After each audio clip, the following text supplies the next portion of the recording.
the way we grew up and the way our thought processes have been trained to think, right? We think that it takes something special to start a business, right? So you're asking, is there anything that legitimizes my efforts that make it a business? Well, let's break it down into its most simplistic form. And I'm gonna say this because don't be afraid of simplicity, right? What is a business, right? A business is simply you have a product or service and you have somebody that's willing to pay for that product or service.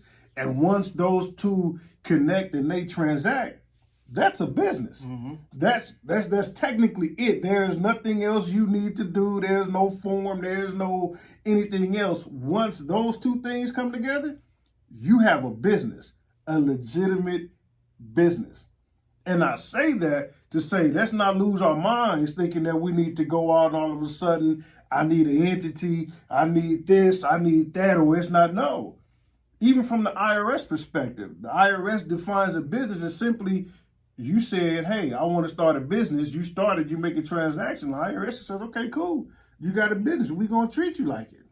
You know what I'm saying? So it is really, truly just that simple. Now, I don't want people to misunderstand, because there are certain things, once those transactions takes place, there are certain things you can do to strengthen the foundation of that business, right? And actually scale that business up. But as far as just getting started, as long as you got your product or service, you have a customer that's willing to pay for it, and they do, that's your business, right? So then once you do that, now it's focusing on, how do I multiply that transaction? How do I make more product or services? How do I find more customers? How do I get more transactions?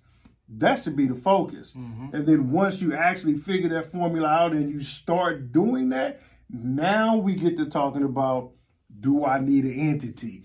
What licenses do I need? Because now I may want to start moving into different markets. Now I might want to get an actual retail store to put my product or service in, so more people can do that. You know what I'm saying? So it's just levels to it. But at its most basic, your product or service, a customer who's willing to pay for it.